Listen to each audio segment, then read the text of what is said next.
Welcome back दोस्तों। आप देख रहे हैं 777 गुरुकुल।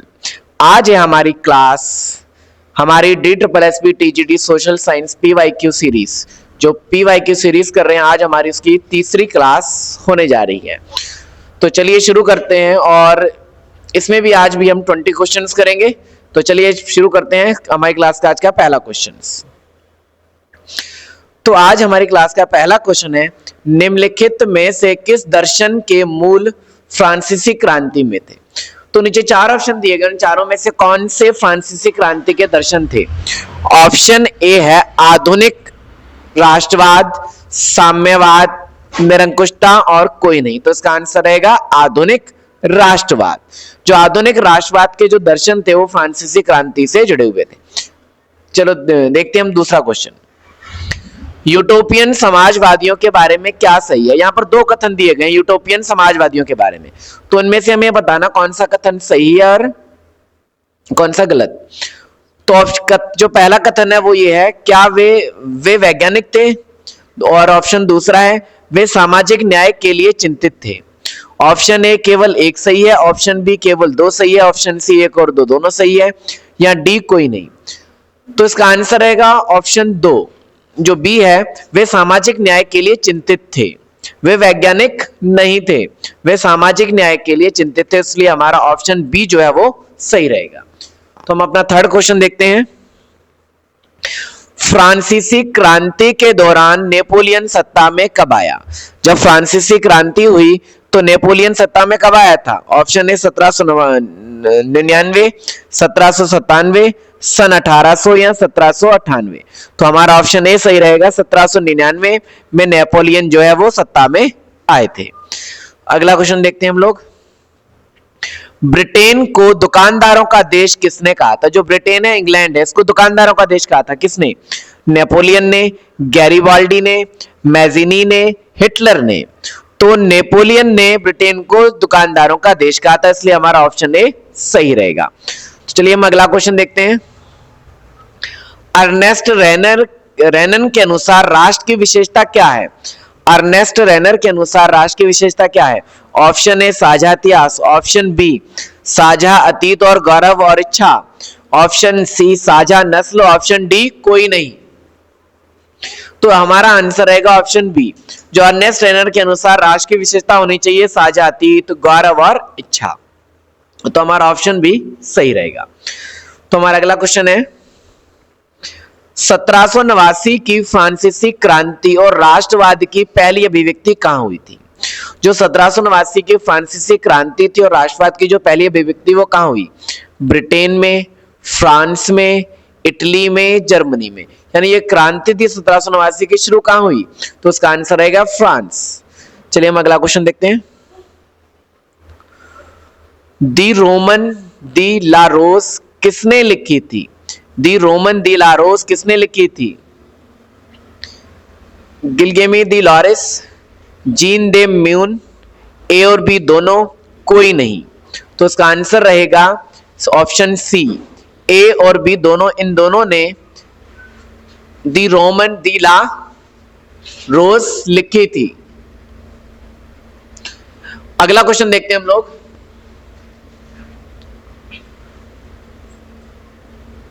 15वीं सदी के उत्तरार्ध में यूरोपीय ढांचे में बदलाव का क्या कारण था। यानी 15वीं सदी में यूरोपीय ढांचे में कौन से बदलाव हुए।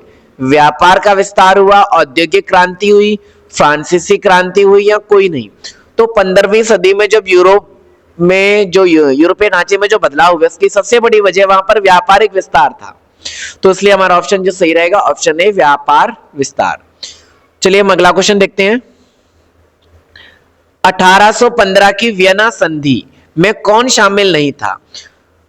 तो नीचे चार ऑप्शन दिए हुए हैं, चारों में से तीन वियना संधि में शामिल थे, लेकिन एक नहीं था। जो शामिल नहीं था हमें वो बताना है। ब्रिटेन, रूस, पोलैंड, ऑस्ट्रिया।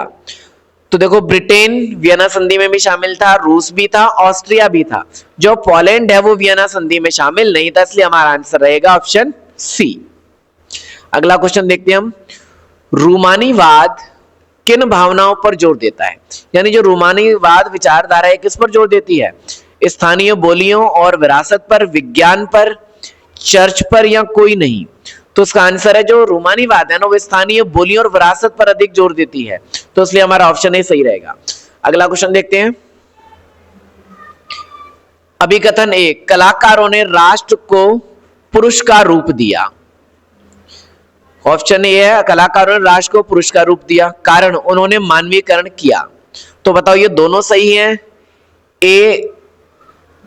ए सही है, आर गलत है, या ऑप्शन सी ए गलत है, आर सही है, और ऑप्शन डी दोनों गलत है। तो हमारा उत्तर जो रहेगा वो सी रहेगा, जो ए है वो गलत है और वो आर जो है वो सही है। कलाकारों ने राष्ट्र को पुरुष का रूप दिया, ये कथन गलत है। उन्होंने मानवीकरण किया, ये सही है। तो इसलिए हमारा ऑप्शन सी आंसर रहेगा। अगला क्वेश्चन देखते हैं हम लोग। आधुनिक राष्ट्रवाद से क्या हुआ? नए प्रतीक, नए लगाव, ए बी दोनों, पुरानी सीमाएं। जो आधुनिक राष्ट्रवाद से नए प्रतीक और नए लगाव दोनों रहेंगे, इसलिए हमारा ऑप्शन सी सही रहेगा। अगला क्वेश्चन देखते हैं हम लोग। राष्ट्रीय एकता के विचार किसके बीच लोकप्रिय हुए? जो राष्ट्रीय एकता के विचार हैं वो किसके बीच लोकप्रिय हुए थे? कुलीन वर्ग, शिक्षित मध्यम वर्ग, किसान या शासक? जो शिक्षित मध्यम वर्ग था, इसके बीच में जो विचार थे वो लोकप्रिय हुए थे राष्ट्रीय एकता के, तो आंसर बी सही रहेगा। अगला क्वेश्चन देखते हैं हम लोग। 1804 की नेपोलियन संहिता को कहा जाता है। 1804 की जो नेपोलियन संहिता से क्या कहा जाता है? नागरिक संहिता, दंड संहिता, व्यापार संहिता या कोई नहीं। तो 1804 की जो नेपोलियन संहिता है उसको नागरिक संहिता कहा जाता है। ऑप्शन ए सही रहेगा हमारा। अगला क्वेश्चन देखते हैं हम लोग। नेपोलियन संहिता की मुख्य विशेषता क्या है? कानून के समक्ष समानता, विशेषाधिकार, संपत्ति छीनना या कोई नहीं। तो हमारा ऑप्शन ए सही रहेगा। नेपोलियन संहिता की मुख्य विशेषता है कानून के समक्ष समानता। तो चलिए हम अगला क्वेश्चन देखते हैं। 1803 में किसने फ्रांस के खिलाफ युद्ध घोषित किया? 1803 में फ्रांस के खिलाफ युद्ध किसने घोषित किया था? ब्रिटेन ने, ऑस्ट्रिया ने, रूस ने या प्रशिया ने? तो 1803 में फ्रांस के खिलाफ जो युद्ध घोषित किया था वो ब्रिटेन ने किया था। तो ऑप्शन ए सही रहेगा हमारा। अगला क्वेश्चन देखते हैं हम लोग।